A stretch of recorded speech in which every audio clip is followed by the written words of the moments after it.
Hello, everybody. Welcome to another episode, Indigenize the World. Today, we're going to be talking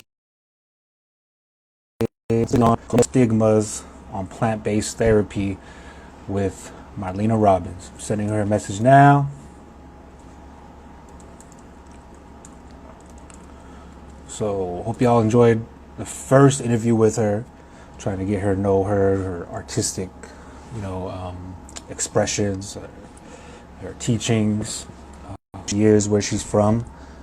We'll dive deep into a little bit of that, kind of introduce herself and where she's from and what she wants to do with this interview. I know she wanted to dig deeper into this topic, so that's what we're going to do and going to do. So let's join her right now. Get her in here. Turn up my computer brightness. Hope y'all can hear me. Turn on my media. All right.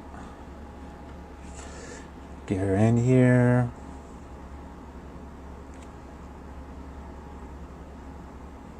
Like to join. There you go.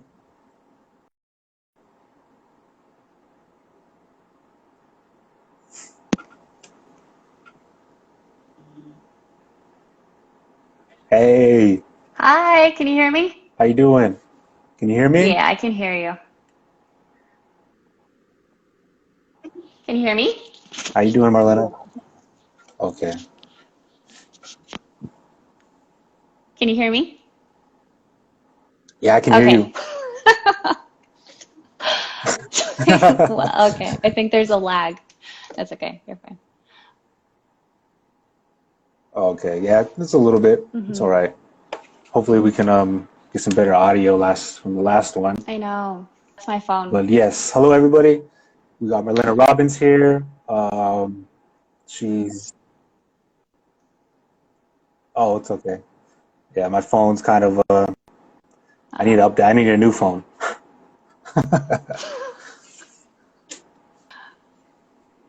Yeah. Marlena Robbins here. She wants to. We interviewed her. I think last week. We talked about who she is, her artistic ways of teaching, healing for her community, within her community right now.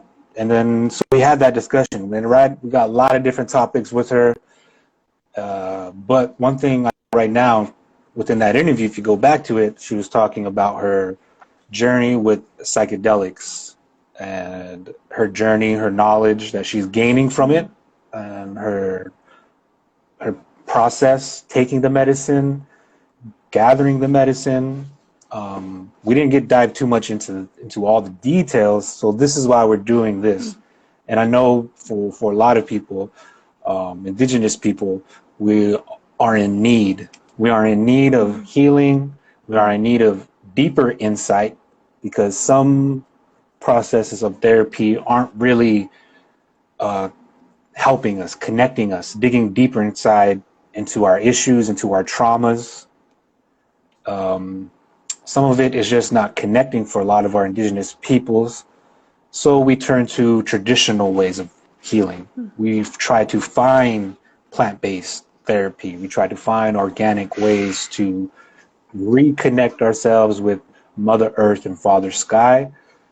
And with this particular medicine, the mushroom, psilocybin, it has many stigmas to it as far as who takes it, why they take it, where they take it. It's just so many things as far as the anti drug movement was so well invested into that a lot of people turned away from traditional medicines.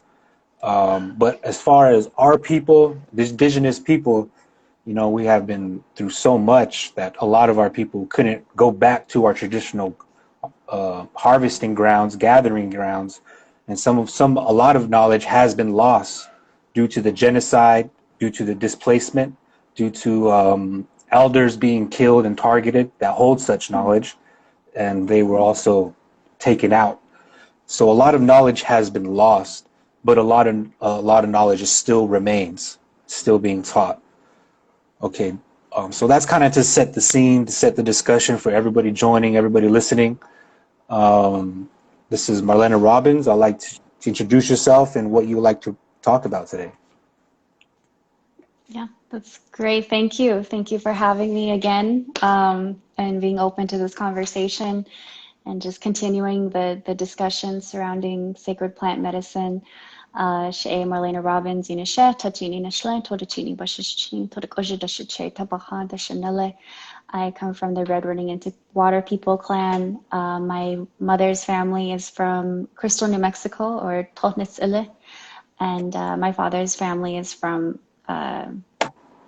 Tsehotso, Fort Defiance, Arizona. And I am calling in from the Salt River, Gila River, Pima people land and their ancestral territories, also known as Phoenix or Mesa, Arizona. And I'm a mom. First and foremost, I'm a mom. I have an 8-year-old son. He is my everything. I recently graduated from ASU with a master's in Indigenous rights and social justice. Um, and I'm currently offering virtual mindful art workshops to different organizations, community-led orgs, schools. I offer them as team building exercises for different businesses. And just circling back to this discussion, talking about sacred plant medicine or psychedelics, psilocybin, and getting into this whole world of using these medicines to heal ultimately. So thank you for having me back. Yeah, and I when the last interview we did, we touched a little bit on your journey, but there's so much more to share. Where would you like to begin? Where should we start this? I took a bunch of notes last night of what I wanted to talk to. I filled up about 2 pages worth of dialogue and stories. And I think just to catch everybody up, just talking about, the start of it all, where it all, I mean, at least came to find psychedelics. Um, if that's, is that Yeah, okay? Okay. tell us about. Yeah, let's go through that. Okay. How did you start? Where did it all begin, Marlena? Yeah, and I think just you talking about the forms of therapy and the different Mhm. types of therapy that are offered to Native people. At first, I was starting to go into therapy with a counselor, um, and she helped. She helped me kind of process different situations, different experiences that I was going through, and ultimately, I had wanted to heal and really, really heal. I'd gone through my drinking phase, my party phase, and I was finally finding sobriety. I was finally using art as therapy, but I wanted to dig deeper and really do the work, whether that's light work or shadow work. I really wanted to heal and really talk and ultimately confess to all of these maybe things that I've held on to for so long, the guilty or resentment or tell all of these stories that have been locked away for so long, and I just needed somebody to hear them and get them out. And so it did help to an extent. But I've been wanting to dig deeper and really go inside. And previously, when we were in our last meeting talking about the hero dose, I did a hero dose with my mom on winter solstice, and thinking back to that experience of set and setting and leading up, because it feels almost like a roller coaster. It's like it's that anticipation, it's that anxiety almost, or like, I'm about to take this journey inward. I'm about to. I don't know what to expect. I don't know what to, but I'm gonna get on that roller coaster anyway and go for it. but it was really all about setting and really at my home, my diet, um, the intention that I was putting into the medicine, um, making sure my space was clean and safe, and the kitchen was cleaned and everything was vacuumed and my bed was made, and making sure that my home, because my home is my sanctuary like most people, and making sure my home was a comfortable space for me to have this journey and for my mom to have this journey, and also doing it with somebody I trust, and who better than my mom. And Hmm. she's had her own experience with psychedelics in her prime, and she held me through all of it. I felt like I was in the womb again. She made me feel safe and strong and vulnerable, and um, she was my sitter. I mean, we took the same amount, but she was my sitter. And she, we put our intentions into the medicine, and we prayed, and we asked these little medicine people, these little saints, to help guide us and walk us through and see what we needed to heal within ourselves, within our family, within our line, so that we can be better moms and better sisters and friends and better humans. Um, and after that, yeah, a lot of reflection, a lot of integration. I think one thing that I didn't have direct access to was somebody to help me process what I had just experienced. Because my mom, I told her everything, what it was like, what I saw, but she she could only give me so much as far as a perspective. And I think that had I had connection to a medicine person who's done mushroom ceremony, to help me process what this experience was like, as right after that experience, then I would have been better equipped to know how to integrate it into life, whether that's healthier habits, healthier thinking habits, eating habits.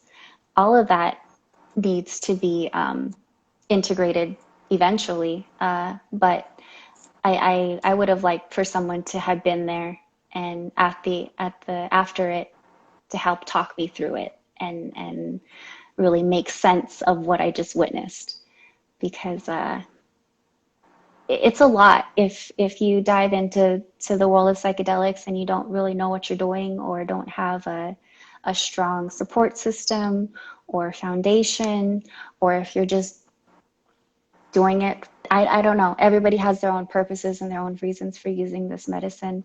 Some see it as medicine, some see it as um, uh, shrooms, or something to have fun with. Um, but I think that's what people need right now is direction. And there's ceremonies that go with this medicine. There's rituals and prayers and songs, um, and ways of utilizing this medicine that needs to be there needs to be more awareness surrounding this, because as the psychedelic renaissance begins, there's a whole new era of psychedelic research that's coming into light, and it's a huge wave of psychedelic research that's coming in. And the more people start to experiment with this medicine, they're going to need very rooted and grounded forms of practice. And so that's what I have. Yeah, Yeah. that's true because a lot of, like what we said earlier, a lot of people don't really know about the mushroom, don't really know about this medicine, the capabilities, the feelings, the process, where it comes from, you Mm. know. Um, did you find any information of where the majority of mushroom ceremonies happen or conducted? So I did Or how did it? Yeah, go ahead. yes, so I know that there is a story about Maria Sabina, and she was a mushroom curandera. She did mushroom ceremony in her village near Oaxaca, and was I think he's Russian. I'm not sure what he is, but his name is George Wasson, and his wife. They're both researchers. They wanted to figure out the cultural differences between stigmas surrounding mushrooms. So his wife's culture brought her up to be very curious about mushrooms, very just uh, accepting of them, and his culture was more shunning mushrooms, like you don't eat them, they're dangerous, they could kill you. And so they wanted to figure out where this stigma comes from, or just the roots of it. And they found Maria Sabina through all of their research. They convinced her to conduct a mushroom ceremony with them. And within those ceremonies, they recorded her songs, they recorded her prayers, her rituals, they documented everything. And then they came back to the States and they wrote a Life piece about it in Life magazine, and it blew up, and the whole psychedelic realm of experimentation catapulted. And a lot of different musicians and artists, Walt Disney, went to seek out Maria Sabina to have these mushroom ceremonies. And it brought a lot of unwanted attention to the village. And in the meantime, George Wasson is hosting his own version of mushroom ceremonies back in his penthouse in New York for all of his rich white friends. And they're playing Maria Sabina's prayers and songs and poems and everything. They're playing it in the background while everybody's tripping out on mushrooms. And so it's really hard to have read that. It's a sad part of history. It's sad knowing that our Indigenous teachers are taken advantage of, that their medicines are taken for granted, and that their names are kind of left as a footnote in other people's research. For example, Michael Pollan, who recently wrote How to Change Your Mind. I actually picked up that book over the summer to do a little bit more research, and he briefly talks about Maria Sabina. And he talks a lot about Paul Stamets, and he talks about George Wasson, and kind of, what is the word?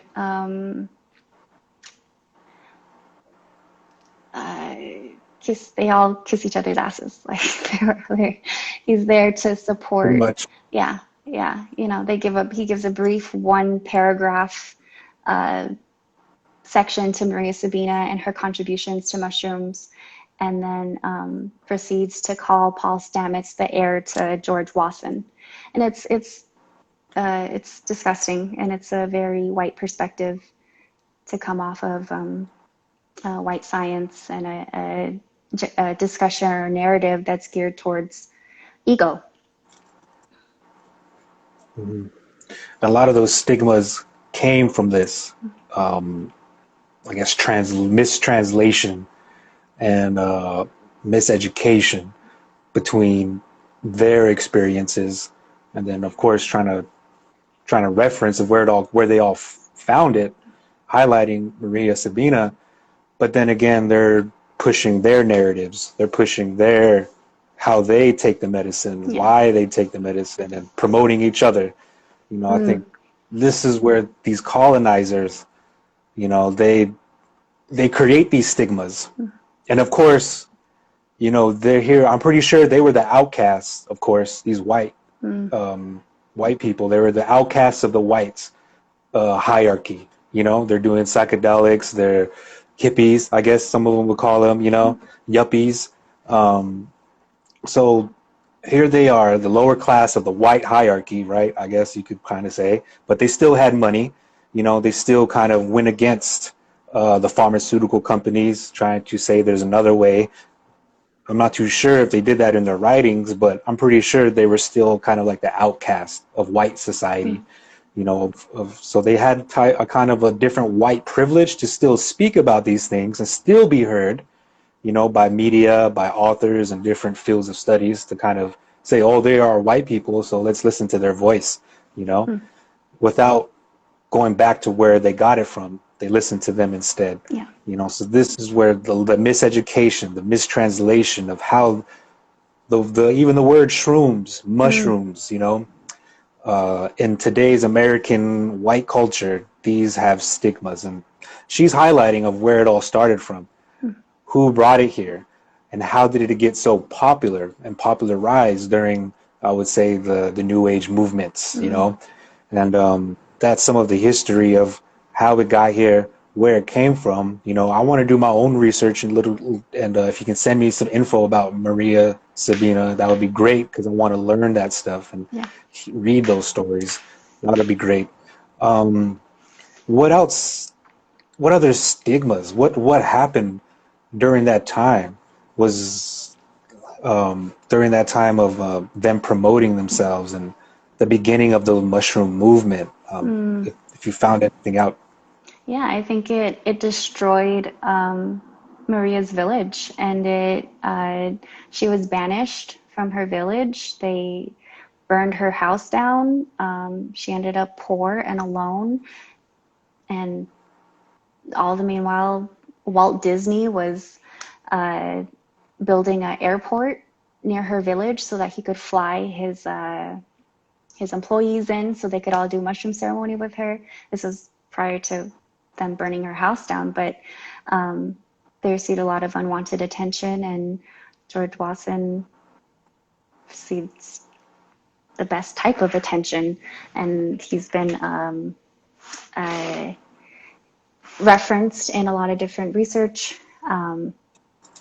And so I think that also gave way for the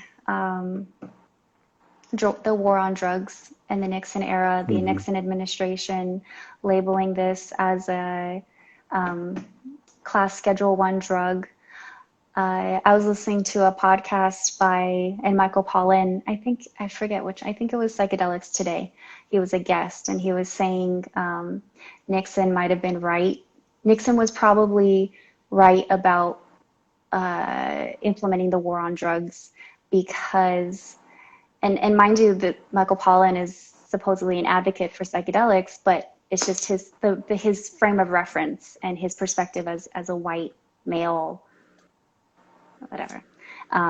But he's saying Nixon was probably right for implementing the war on drugs because it was keeping men from joining the army, joining the military, because they were all trying psychedelics, and it was disrupting society. And so it's things like that. Like the psychedelic realm, the psychedelic community wants to, they want to so much to support people, whether that's Paul Stamets or Michael Pollan or all these other up and coming researchers and scientists within psychedelic realms. But you have to hear them. You have to kind of gauge understanding of where they're coming from. What is their perspective as white males or white females, and how are they referencing or including or not including Indigenous people into their conversations, into their research, into their spaces. Have they? Besides, are they still keeping up with a lot of Indigenous like referencing?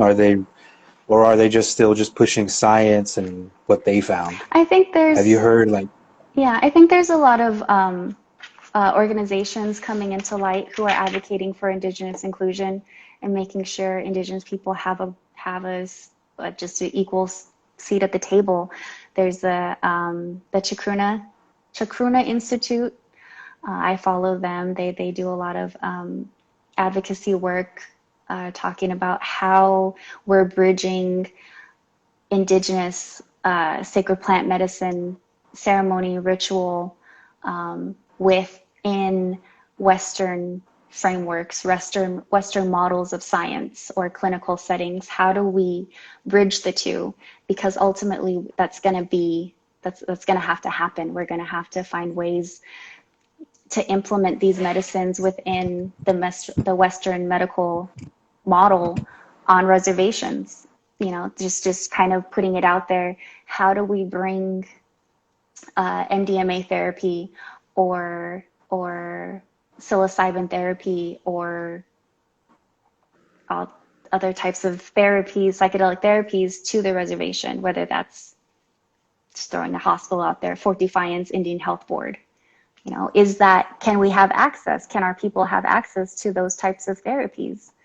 Because we need it the most. This therapy these medicines help with PTSD, depression, anxiety, addiction, all types of addiction, gambling addiction, drinking, eating, person's bipolar, and kind of getting into a more personal space. From our last episode, my father recently passed from cancer.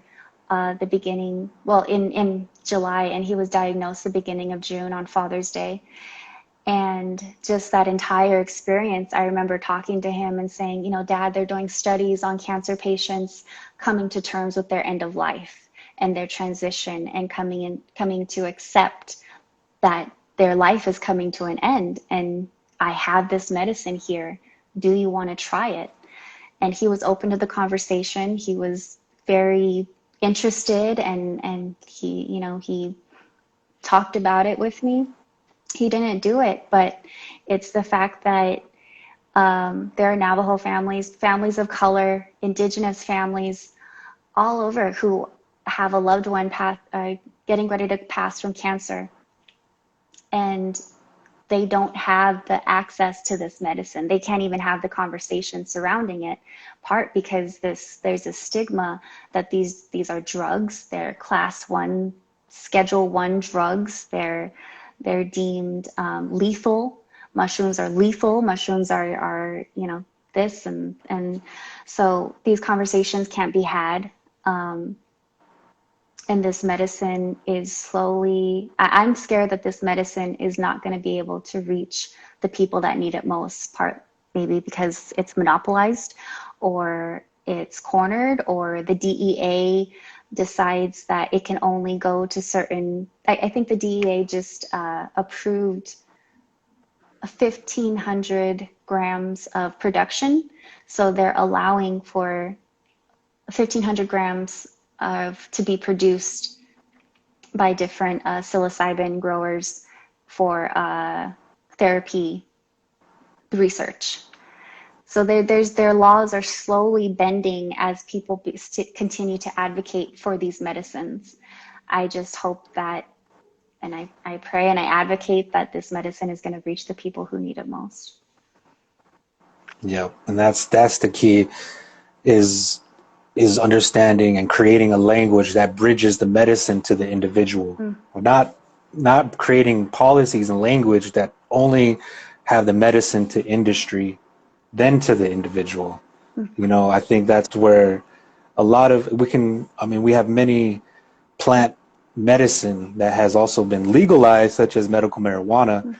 And because it is approved now, many states, some tribes are bringing it in, allowing it, but there's also how it's being handled, you know, the process, what it takes to grow it for FDA approval, you know, and USDA approval, and all these other departments. They got to make sure, in their eyes, their terms, that it's safe, you know. And so there's a lot of, like, for me, there's a lot of questions. You know, I never grown mushrooms, but I know they have a lot of power, and we have to respect it. So that's where it's like, for the people, you know, such as yourself, it had a lot of self-education, to keep, where am I going with this? Why am I taking it? Where does it come from? How should I take it? You know, there's a lot of research out there, and like what you're saying, this is a big movement. It's just as big as medical marijuana, if not bigger. So this is going to be a big trending and that's the thing, trending in the years to come when we Yeah. talk about therapy, holistic healing, you know, organic healing. Like a lot of these words are trendy, and that's for me, it kind of as all indigenous people, and Serena, I'm pretty sure she understands that is when they get the whole of this knowledge, it gets dangerous Mm. for them and for us, and then for us. I remember you shared some of the words, not in the interview, but on a post you shared about her own words of how the medicine knows what's going to happen to it. The Mm. medicine knows that it's being misused. It's being misused now, so it's going to turn against us. Mm. It's going to really kind of stop Mm-hmm. the healing, Yeah. the potency of the Yeah. healing. It's going to heal you, but it knows why you're healing it. It ain't really for that good reason. So it's kind of watered down a little bit. I know that because of we have a lot of people, not indigenous people, and people around the world who also practice peyote. And there's a lot of teachings for indigenous people of how the government accepted it, allowed it, and how other tribes implement it into their cultures. Mm. So we have done it before, as far as the Southwest tribes and northern other tribes. Even to this day, peyote is still growing, is still reaching all ways of life. People from all regions of this world, they're taking the medicine, and from where it is growing now, we've seen how it is being utilized in many different facilities, teepees, homes. And it's still being profited off of, so Mm. like we say, it's good that this information is out there. It's good that people are finding it, researching it, developing ways and policies to help people get to it. Will it get to the people in need? That's like, I don't know, because when we take a look at it, of how much money it takes just to have ceremony. Mm. For a lot of indigenous people, it's getting even more expensive to Mm-hmm. find plant medicines of all Mm. ranges. And those prices, the people who harvest them, they have to raise the price a little bit higher because of everything's going up, inflation. So the people are in need, they're going to have to spend quite a bit of money, just to even get a license for it, to see a doctor, to go harvest it, so it takes Mm. money. It takes money. And Yeah. that's one thing I know that the industry wants. And that's one thing they're going to highlight to the state, to the federal government, to the health boards, that it's money making. We're Yeah. going to make money, we're going to make profit, and with the profit, we can dive into more research, Yeah. So we heard those stories before. And that's where we come in, our generation, Mm. who's stepping into these fields of psychedelics and settings, and in taking the medicine, learning from the medicine. We have to share these experiences. Mm. We have to share our stories, our visions, if we wish to, but just like you say, there's people out there trying to connect, and then they're all alone. They don't Mm.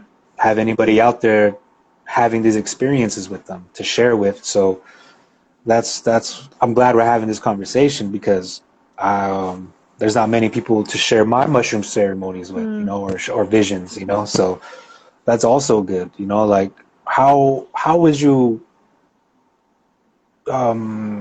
talk about like harvesting? Mm. How do you harvest? How do you when you get your medicines? What's your process? And I'm not sure how I can frame this because it's a class 4 felony to have mushrooms in whether you're growing them or cultivating them or even have them in your possession in Arizona. And one of the only places to do that is Oakland, which hopefully move there eventually. But I'll speak on it in a sense of maybe a Yes. friend, a friend who has grown mushrooms in the past. Um, I think that growing mushrooms, growing these medicines, they're babies. They're from investing in all of the supplies that it takes and doing the research. And the intentional research is, I want to bring this medicine into my home. I want to cultivate it. I want to grow it and see it from the very first, when I first inoculate the bags with the spores, and watch them and pray over them and talk to them, because they're a living, breathing being.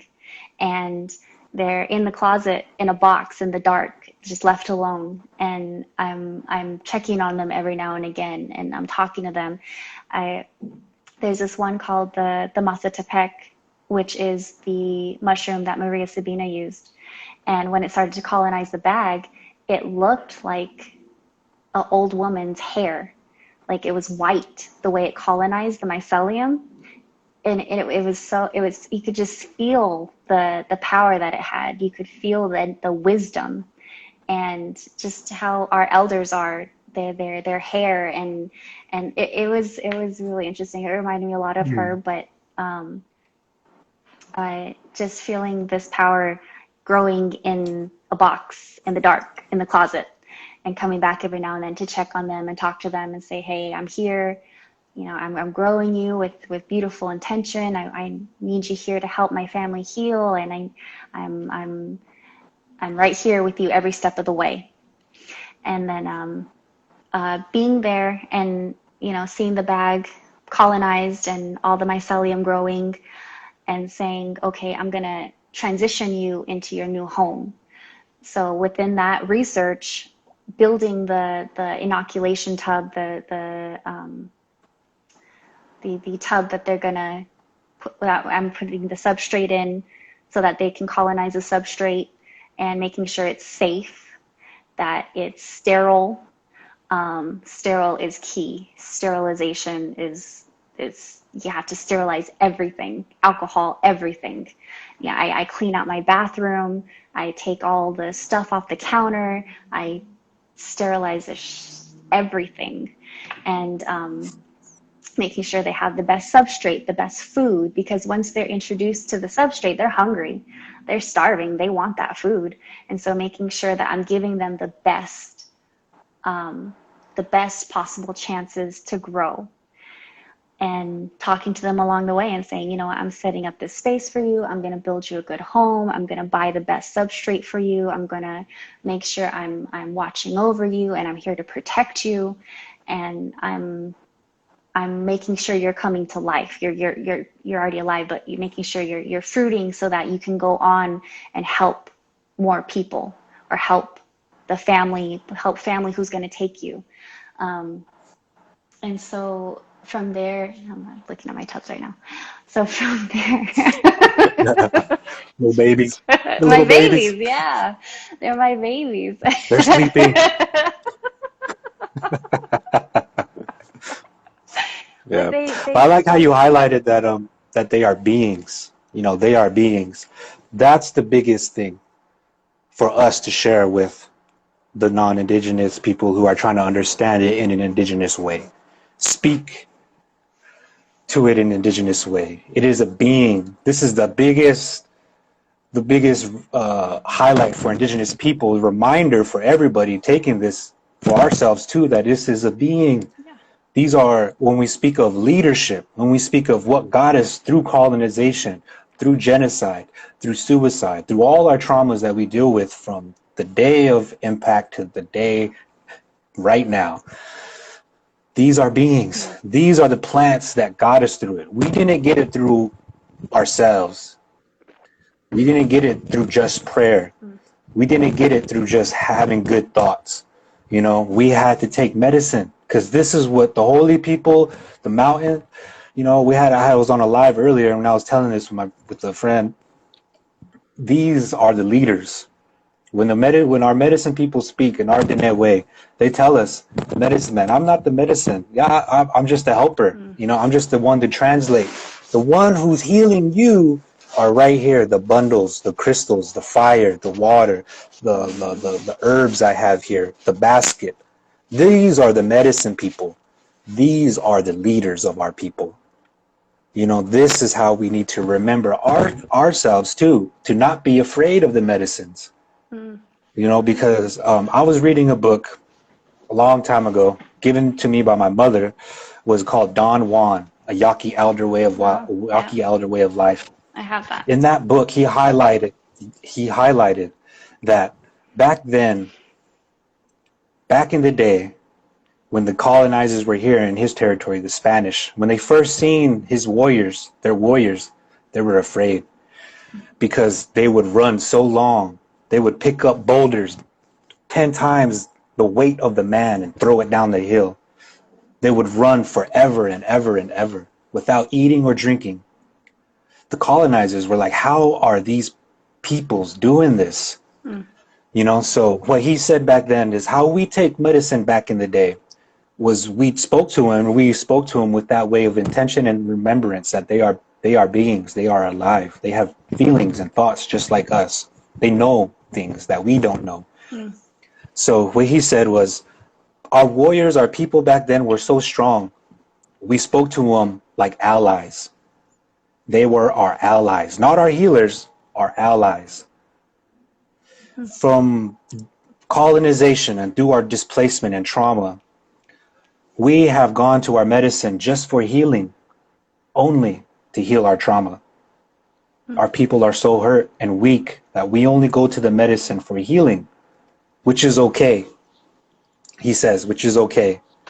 But we need to get back to where we use medicine, the plant people, with our allies to help fight with us through depression, to help us fight with us through colonization, to help us fight with us through any place of setting where you need to have a little bit more help. Because you don't have to be on the medicine to have the medicine with you. Once you take that first take of medicine, it's with you forever. It remembers you. It will always remember you. Once you've taken, and before that, it already knew you were coming. It already knew you were coming and why you are coming.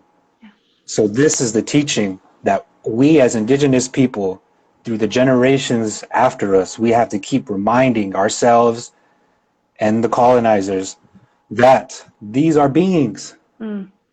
These are the leaders. When you speak of our elders and who they spoke to, of how they got such knowledge, right here, right here.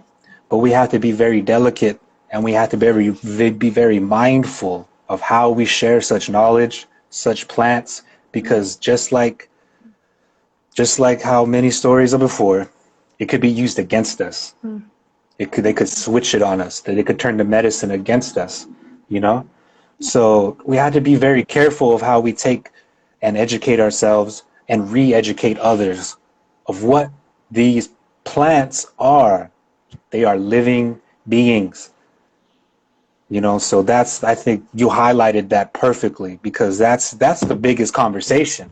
Yeah. When we talk about what they need to hear, what they need to start teaching and putting in their little science books, because they're not going to put that in their books or say that or educate like that. They're going to talk about cells, molecules, soils, how to grow it. But they're not going to talk about how to care for it, love, talk to them, these are your elders, like how you said, it looked like elders' hair. Yes, those are our elders right there. Yeah. That's our medicine people. So I think that's the biggest thing we can share with each other when we come to reconnecting. So we won't be afraid of the medicines. We won't be afraid of the medicines, because they're there for us. They're there for us to heal, to learn from. And I think that's the biggest stigma in Native communities who have been disconnected from the plant people, who have, been relocation and all trauma, and of course the wiping out of the elders' knowledge of these plant medicines and how we should identify them. And what are their names? All plants have a sacred name, not to be spoken about in any book, but only for the individuals to harvest and to have that sacred name, that relationship. So there's a lot we do know of how to handle such plants as Indigenous people. But for the Indigenous people who have no traditional ways of life, who live in urban settings in today's world, we turn to mushrooms, we turn to marijuana, We turn to peyote. We turn to all these different ways of life who weren't traditional to our coming into this world per se. But these are what's around us right now. You know, these are the resources. If you wish to utilize, okay, how do we use them in a good, in a way to where it's sacred, to where it connects earth and sky, you know, and to where I feel good at the end of it. I did my best to handle the medicine, take in the medicine, learn from the medicine, you know, prepare for the medicine. You know, we want to come with so much respect because it is a living being. We have to treat it with that way, Yeah. speak to it that way, and promote it and educate that these are living beings. So I'm glad you highlighted that, because I think that's the biggest thing we can share with the world right now, Yeah. and remind each other that these are the leaders. You know, these are the real leaders of our people. Yeah, they are. Yeah, but that was like a whole big thing I had this morning, and it was good to help me kind of get a little bit of questions of, and you're just going through everything I'm talking about like perfectly, because that's the dangers of sharing our knowledge. You know, it could be used against us, for us. You know, it could, but we all have to be present. We have to be in these discussions. You know, with the psilocybin education going on right now in many states and medical facilities and medical schools. You know, it is going to be coming out. So how are tribes, indigenous people, indigenous individuals, how are they going to take this? You know, Yeah, is that's there, like you said, you mentioned one organization that's putting out such knowledge. Is there any more? Can you give us some resources? I think as the conversation continues, I mean I follow, well, I mean, just to name a few, that the Chikuni Institute, I know that the University of Wisconsin they have their own psychedelic research realm that I was looking into with my PhD program.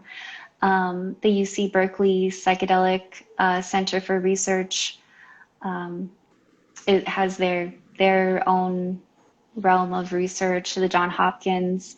There's also some grassroots organizations that are keeping the psychedelic conversation open and going, and I'll share those with you. But I think right now, the seeing these, advocating for these medicines as living, breathing, sacred, ancient beings that that that are here to help us, and seeing them as such. And if we choose to grow them with intention, grow them with good intention. Once we harvest them, even now harvesting, I'm very, very protective of them. Very, I lay them down and I let them rest, because they had a long journey. They started from a tiny microscopic spore and fruited into this beautiful mushroom. And I got to pluck them from their environment and lay them down and say, okay, you've you've done your job. You've come into this world beautifully. So take a rest, chill out for a little bit, and we'll turn you into medicine, and we'll give you the people who need you. So I wanted to add that as well to what you're talking about. But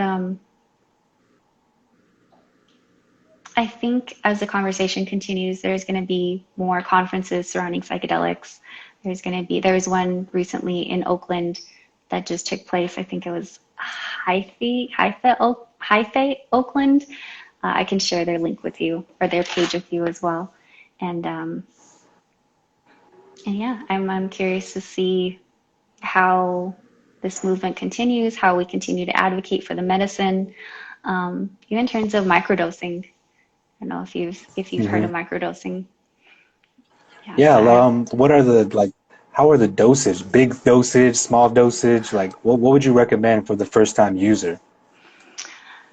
I when I do my microdoses, when I make my microdoses, I do the Stamets stack, which is based off of Paul Stamets' recipe, and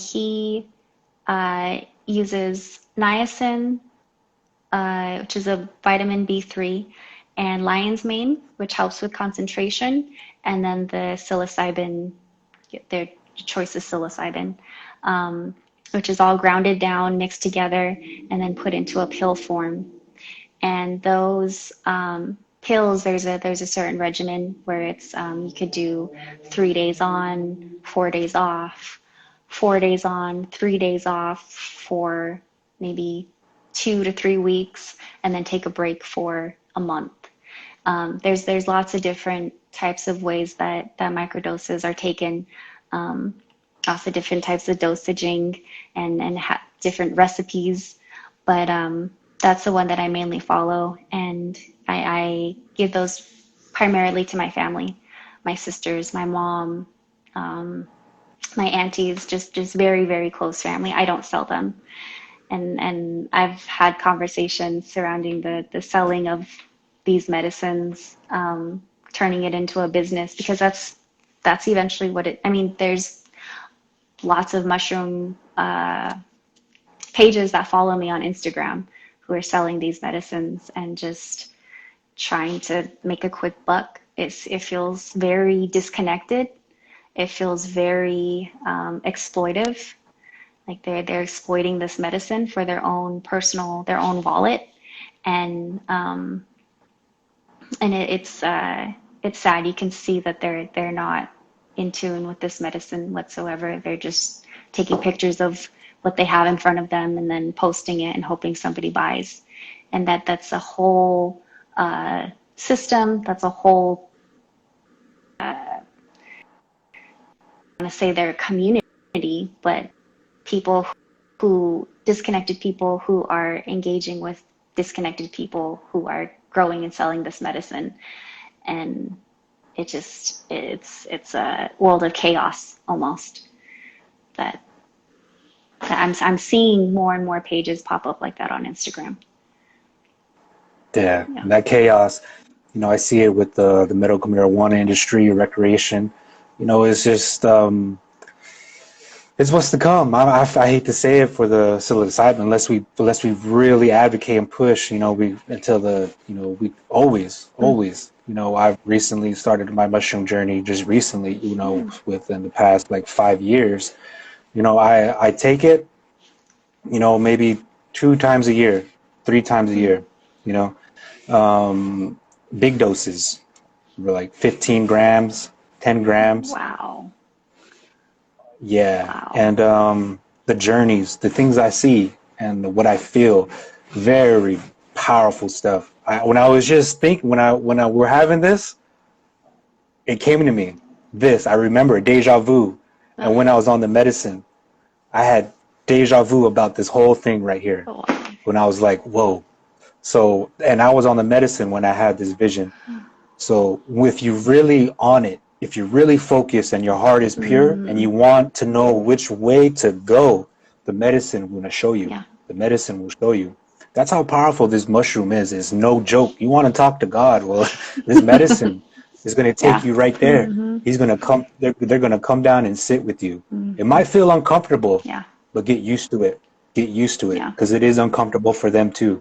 To come down to this earth where there's so much disconnection, so much toxic ways of thinking, so much abuse, so much, rejection of the natural world, so it's very difficult for them to sit with us too in today's world. So once we take it the first time, be patient with yourself. Just like Marlena said, have a clean space, clean your mind too, clean everything, have a good setting so you can have a good experience. Make the medicine know you respect it, you respect them, so they can in return handle you in a respectful way, because I have also been kind of like teased on the medicine too, just messing with me, because I'm afraid, I'm pulling back. I don't want to go all the way in.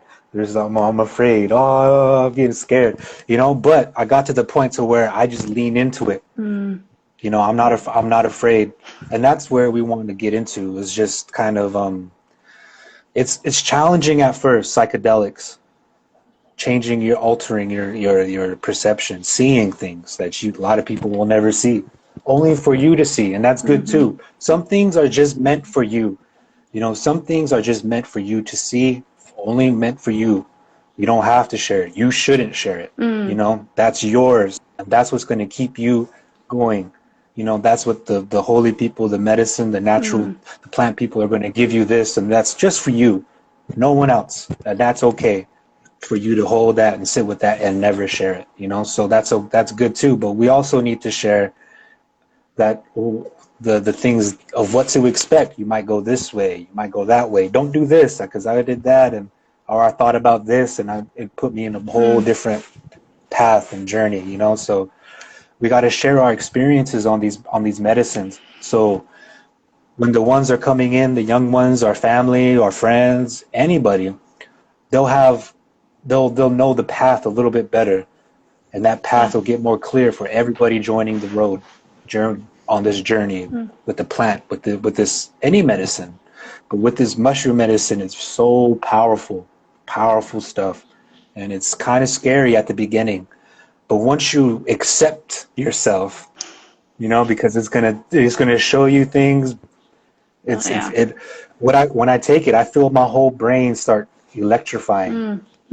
Parts of my brain start getting like tingling, you know, and I can just feel that's the beginning, and then the journey begins, you know, wherever it goes. And I had so many powerful experiences that I respect it. You know, I have to advocate for this. I have to push. You know, that's why I wanted to do this and keep these conversations going, because there's a lot of indigenous people that want to start healing, and some things are just not working for them. What about the plants, you know? And some indigenous people don't have traditional knowledge in their communities. Their elders don't teach about this. They don't talk about that. They're not passing it on, you know? So they go to mushroom. They go to medical marijuana. They find peyote. They find other ways of healing, you know? So, but it all comes down to how we handle it, your intention, and how you're educating others, you know? So we all have to find our language for it, how we speak to it and how we speak about it, because we have to. If not, the science is going to speak for it. Medical people are going to speak for it. The doctor is going to speak for it. And they're not going to know. They're not going to say anything. They're just going to say, take this amount for this, take this for that. They're not going to say the healing, how we should talk and treat this plant people, these plant people, you know?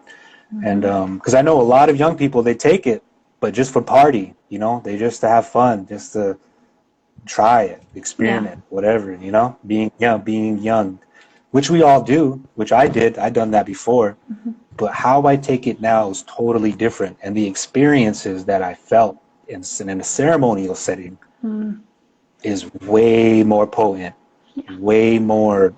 I'll never forget these feelings. These is what I see, you know. So it does matter. It does matter.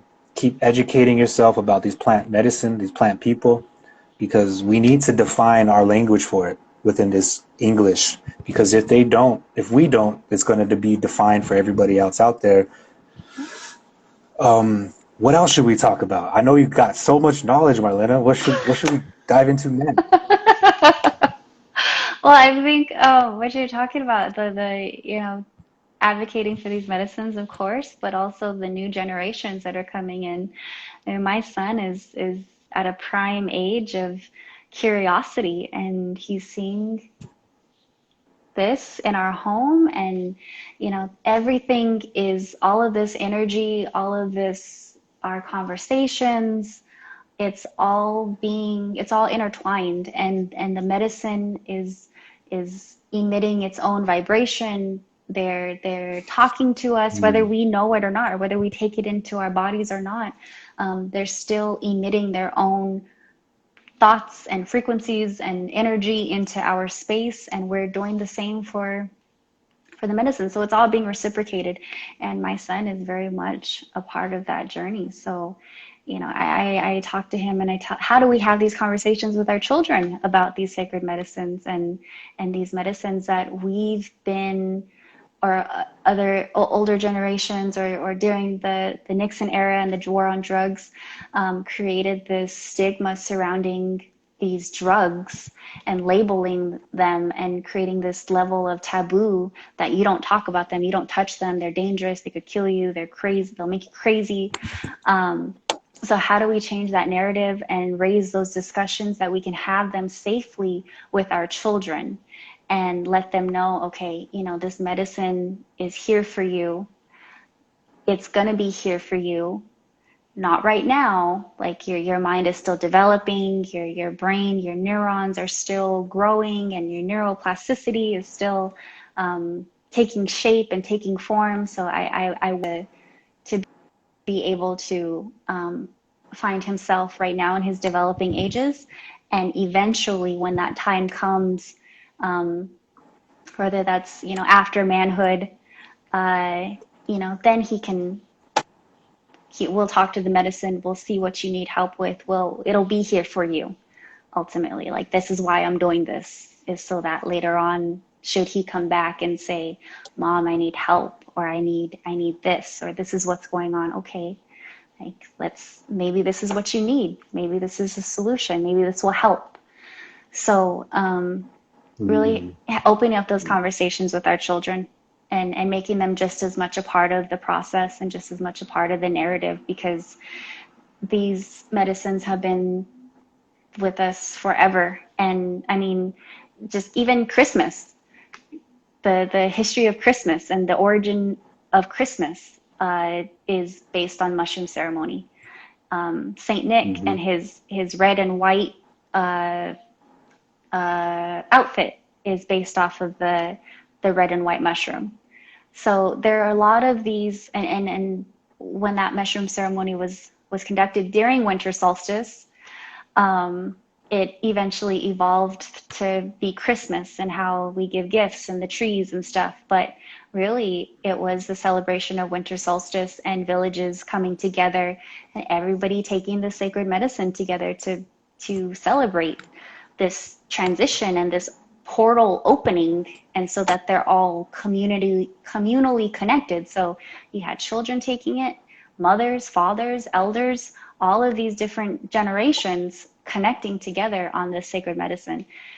And that's just getting a little bit into Christmas. And it's ties to this medicine that not a lot of people know about. So yeah, our relationship with our medicine.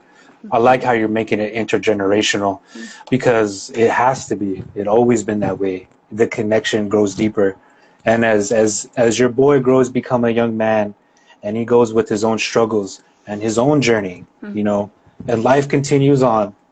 We're all going to get older one day, and we're not going to be there with our kids. You know, we're going to go on to our own journey into the next world, you know, and we won't be there. But these plants will be there. And through these plants, he'll see you. You know, they'll see us. They'll see us. And that's the relationship we want to rekindle again. Because that's the remembrance. Like how our people take our medicine, you know, is they see their grandma. They see their grandma when they remember when they took that medicine and said, here, child, take some, drink some, eat some. They go back to those first thoughts. They go back to those first thinking, those first times of seeing the medicines, you know, and then when they're not there anymore and they're of age and their path is to handle the medicine, okay, they're going to think about their family. They're going to think about those first times. And it's just the beautiful life is never ending. The mourning processes, the grieving, you know, how we look back on our past. It won't be so hard, you know, because we'll always have our mom, our dad, our grandma, our elders right here in the land. They walked here and gathered this medicine. They walked over here and had this medicine. You know, they lived here and they took this medicine. Through this medicine, I still feel my mom. Through this medicine, I still feel my dad. Through this medicine, you know. Yeah. So for the kids, educating them about plant people, educating them, you know, that we'll always be connected. Right here, we'll always be connected through this earth, through the sky. I'll always be here, you know, because this is the part, as you know, in therapy, you know, I think a lot of people need to really take that in consideration. You might think you're okay.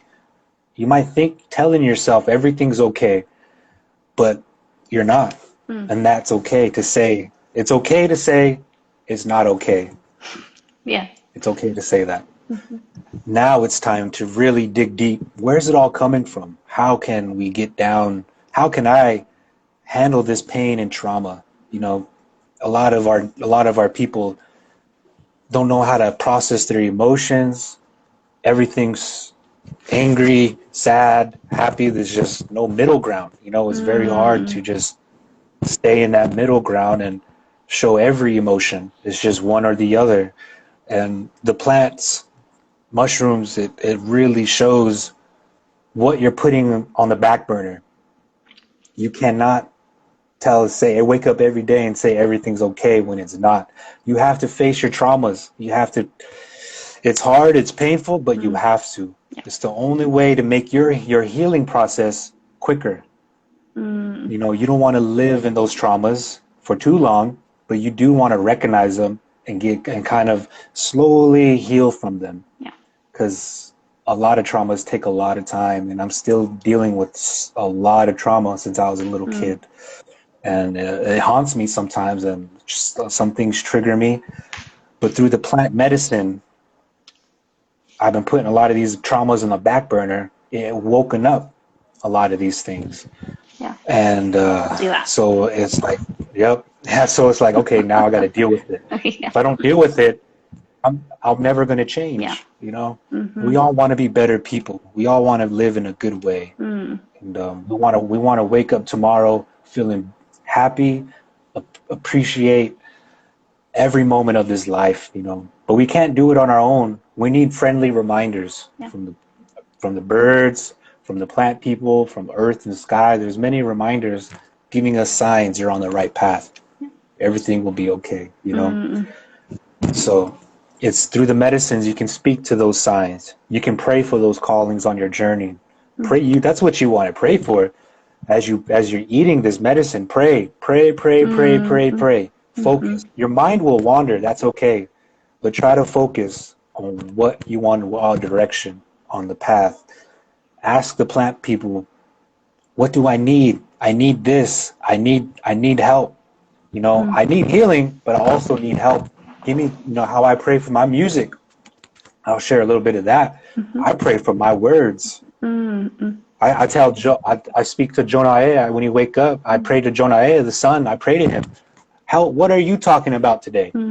Give me your words you were talking about today. I want to be a part of that conversation, because that language, it'll come out of you. Yeah.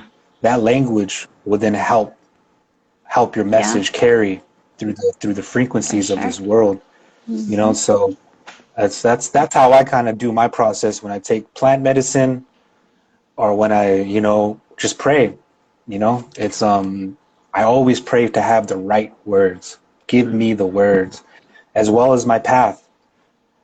Give me a path, a direction, and give me the signs. Give me a sign through my journey that I'm on the right path, to watch out, that I need to learn this. Give me signs that I'm on the right path. Pray for those signs. Tell the holy ones, you need these things. That's what these plant people are here. They're here to help us. You have to ask. Don't be afraid to ask. Yes, you need healing, but you also need other stuff. What do you need? You need a studio? You need a house? But yeah, they'll help you. That ain't no joke. They will help you get there. Yeah. You know, so don't forget that when you're on mushroom, when you're on psilocybin, it might get a little tricky, but focus, center yourself. Calm down, breathe. And then what helps me when I'm on my mushrooms ceremonies is having my crystals. I sit with my crystals.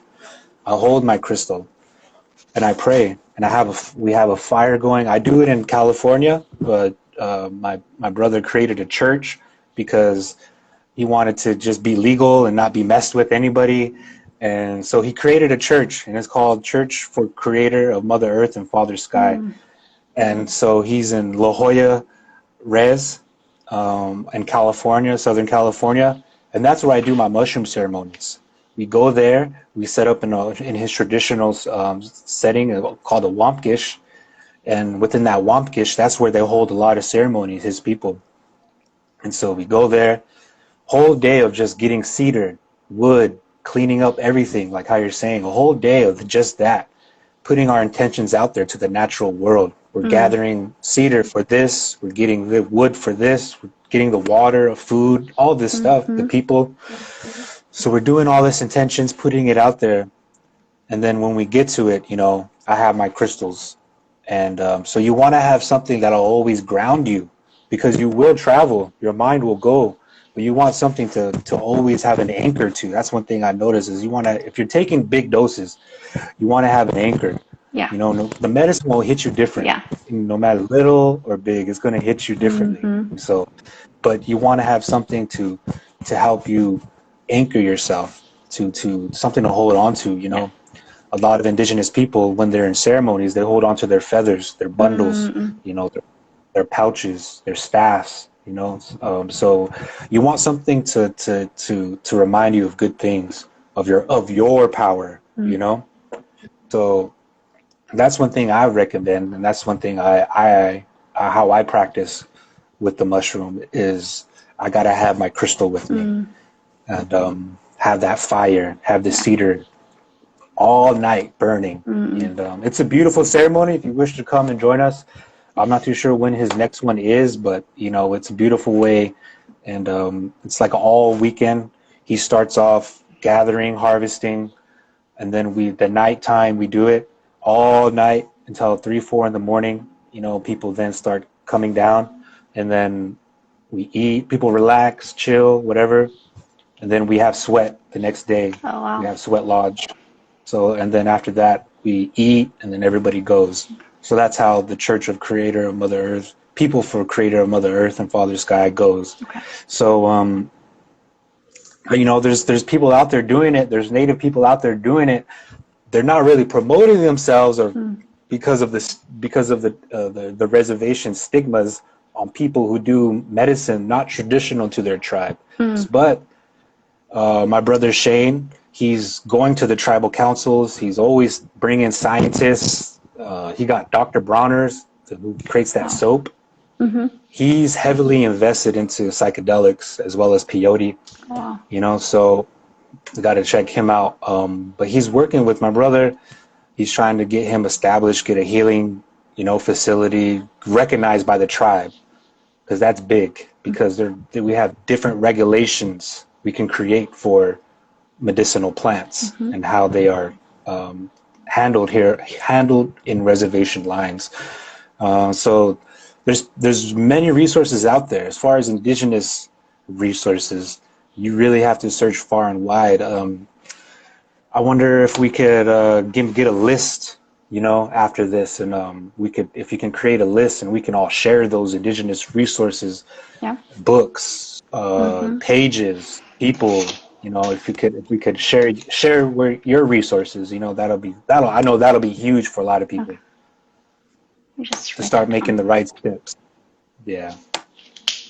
Yeah, and I think just kind of adding like how we're integrating these medicines into our lives, because they're gonna take off in all these different directions, and people are gonna want to start incorporating them into their habits, or their daily regimen, their daily medicine routine. And we don't all have access to the medicine or the ceremonies in the way that you do, or the way that other people do in different settings. And so how we integrate healthier habits. So this isn't, whether it comes to microdosing or taking bigger doses, microdosing is not a cure-all. It's not just a one and done pill. Hmm. It's practiced alongside healthier habit production. So like eating habits, or if you want to look at it in the way of the medicine wheel, how we're balancing out, or how we're putting into practice healthier habits for our emotional well-being, our physical well-being, our spiritual well-being, our mental well-being. So within those areas, for example, physical, going for a walk, going hiking, running, doing yoga. How do we take care of ourselves physically? For our mental well-being, maybe reading a new article or reading a new book, or testing our mental strengths, our memories, or sharing stories, or just keeping our minds intact and growing, and our neuroplasticity active. And then our spiritual well-being, praying, waking up before the sun comes up and going outside to pray, talking to the indigenous, or the holy people, when they're out looking for who's up before the sun comes up. And I've always heard that if you're not up before the sun comes up and the holy people come into your home, they're looking, are you taking care of your home? Are you taking care of your children? Are you taking care of yourself? And if you're still sleeping, they're like, oh, they don't need anything. Let's just go on to the next. So really putting those into practice. And our emotional well-being, how do we express ourselves emotionally? Do we cry? Do we laugh? Do we, how do we acknowledge our emotional selves? And I do want to share, there is a part of my home that I sit at, it was my altar. And I do want to share this space, because this is a very, for those, it's a pillow, where I sit, where I burn my medicine. I have pictures of my family, my loved ones. I have candles. I have all of my medicines that I need. And this, when you're talking about being in ceremony and having a place that grounds you, this grounds me. Like, this keeps me anchored to my space, to my home, to my reality. So, for example, I was doing my microdosing regimen, and this was when my father was still in hospice. And I was cleaning, and I was using cleaning as my numbing, as a way to ignore these feelings, my emotions that were tied to me losing my father, or just my father being in this space of transcendence and space of transition, and having to be right along there with him, but ignoring what I was truly feeling. And I took my microdoses, and they were like, no, like, you don't need to clean right now. Cleaning is not important right now. Like, you sit down in front of your altar and you cry. And I cried hard. I cried for a good hour, because the medicine was telling me, this is what you need to do. You need to release it. You need to sit with it and honor it, and honor its existence. And so the medicine talked to me in that way, and made me sit down and sit with what I was experiencing and honor its existence. And so that was just me sharing my space that grounds me. I encourage people to create a space similar in their home, somewhere that they can go and sit and just pray, meditate, reflect, and honor their loved ones or their family that's still here. And that's medicine. Yeah, I like that.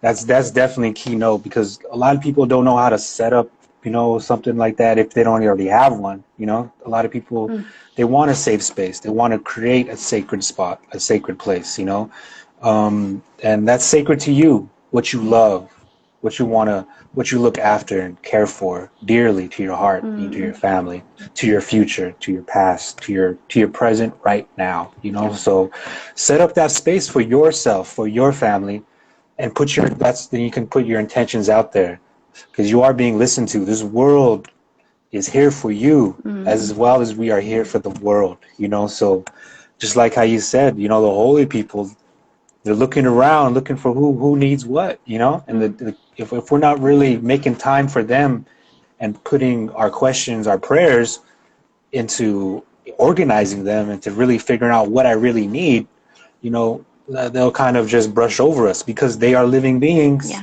They have thoughts. They have their day too. Yeah. You know, and that's what we need to really remember as we start decolonizing ourselves. And we have to make time for creation. If we want to help create, we got to make time for it too, because they're on a whole different, they're on a natural cycle. You know, we're on this clock, you know, so we need to get away from that clock and sit down and understand what time is it really, you know. And so that's good. I'm glad you shared your altar, because not many people get to see that, how to put one up, if I should, you know, where I should put it. But it's where you want to. It's where you want to create your safe space and to honor yourself, honor your ancestors, and always give offerings and your prayers. So that's definitely a must. And if you want the knowledge, you know, that's the place to do it. Yeah. Create this place and pray for all what you need, all what you want, the knowledge you want to take. You want to reach and find your medicine, your plant medicines. They're looking for you, just like how you're looking for them. They're wondering where their grandkids are. Or they're wondering, how come my grandkids are not singing to me anymore? I don't hear these songs. Where are they? You know, where are these words? They haven't said my name in a long time. Where are my grandkids? These are the plants. I'm pretty sure they're thinking just as much as where are they, you know? And so I'm glad you shared that with us. I don't know if you have anything else to share. If you want to keep this, we can keep talking if you want. I don't want to hold you too long. I know we all got things to do. Yeah, thank you. Thank you for having me. I think I got a lot of it out, and let's continue this conversation, you know, maybe in a few months. I'm starting to research, I'm starting to apply for the UC Berkeley PhD program, focusing on bridging indigenous sacred plant medicine with Western science, Western frameworks of Western models of medicine and science. So I'll hopefully have more to talk about. I will have more to talk about in the coming future, and would love to keep this discussion going. So thank you. Yes, I'm glad. And I'm glad you're taking the next steps, you know, because a lot of people don't have that resources to do it, but I'm glad you're taking it for us. You know, a lot of people are wanting to hear what you have to say. And let's continue on. Let's keep this conversation going. Awesome. And we can bring more people in if you want to, if you have friends or you have somebody you know that could also bring some other dialogue to this. Let's set it up, and we can set this, and we can create a conversation about what they want to bring to the dialogue and add to the dialogue. So let's keep this going, you know. I thank you, Marlena. Yes. Beautiful human being. Let's keep this conversation going. Hope you have a blessed day. And for everybody that's watching, follow her, keep up with her. She's going to share a lot of other knowledge, you know, on her page, as well as her art and her journey and her life and her businesses. She's doing multiple things, as many Indigenous women are doing, you know, phenomenally, effortlessly, gracefully doing multitasking, you know. So I commend you on all your efforts and your education, and just trying to be healthy for yourself and your children, your child, your family, you know. I know a lot of this, it's just, you're still healing, you know. You're still healing, and I thank you for sharing a lot of that with us. So follow her, guys. I thank you, and until next time, Marlena, let's set that up for sure. Okay. Thank you. All right. You guys take care. All right, guys. All right. Yes, I thank y'all for tuning in, sharing your comments. I know this was pretty interesting. It was pretty interesting. This is a conversation that's going to be talked about, has been talking about since they stole our knowledge and they used it and put it in books and medical schools and said no, these are all drugs, you know. So how do Indigenous people integrate medicines that are not traditional to the reservations. We talking about recovery, therapy, addictions, PTSD. There's so many traumas out there. Pills are not going to do it. We have already seen what the opioids are doing to our people. It's just getting them addicted on heavier drugs, or their health declines because of the chemicals in the drugs. So we really have to honor and appreciate what plant medicines are around, and we have to do our research. We have to do our research and kind of build our language of how to have these conversations with our family and whoever wants to have a different option as far as therapy, healing, recovery. It's out there, guys. Do your research, follow the page. I thank y'all for tuning in. It means so much to me, guys, and always sharing comments, feedback, following the artists, the educators, the individuals on this page. I'm going to see if we're going to have an artist conversation tonight. This will be posted on the Instagram. Yes, this will be posted. And so you can share, you can rewatch from the beginning to end. With all my Instagram lives, you're willing to take it, share it, copy, paste, put it on your page. You have my right to do so. I'm trying to get this information out there as well as promote all artists out there. Whatever you guys have on your mind, I'm here to talk about it. So that's what I'm trying to show, indigenize the world. Okay, well, what is that? How is that? What does it look like day to day? And here y'all doing it, y'all living it, y'all walking it. So here's a page to where you can show that process. A lot of these topics are not being talked about. A lot of these are not being even highlighted within our indigenous communities because of the colonial stigmas. So I'm glad y'all tune in. Enjoy what's to come. We might have a live tonight with the artist. I'm going to check in with him. We've been in ceremony all weekend with each other, so we haven't really paired a promotional pic or anything. So he just arrived back in California last night. So we're going to see if we're going to get that. If not, we're going to set it up for next week. So if not, tomorrow, another great discussion with a beautiful person. Ancestral Mandates is the page we're going to be talking to tomorrow. And the creator of that page is a new mother. So we're going to talk on motherhood. I would like to even have any mothers who would like to join that conversation. If you would like, join the live, write in the comments. I would like to join, and I will invite you in, and we can talk about motherhood. And so that's what we're talking about tomorrow, motherhood, especially this individual's journey of motherhood and what the experience of becoming a new mother in today's time as an indigenous mother with knowledge, tradition. How does that feel like? I'm a man, I do not know. So I'm just trying to have these conversations going, as well as having our women voices be heard at all times. Instagram is a beautiful place where a lot of natives use. TikTok too, because I'm trying to get a bigger following on TikTok so I can take these lives to TikTok, because that's where a lot of people are. But a lot of my following is on Instagram. So thank you all. Have a good day. Blessings. And we'll see y'all tonight or tomorrow. So keep out for the post if we're going to have a live tonight. But tomorrow, the topic is motherhood. So have a good night, y'all. Enjoy the eve. This will be posted within 2-3 minutes of upload. Thank y'all for joining. Until next time, indigenize the world. Take care of yourself, bro.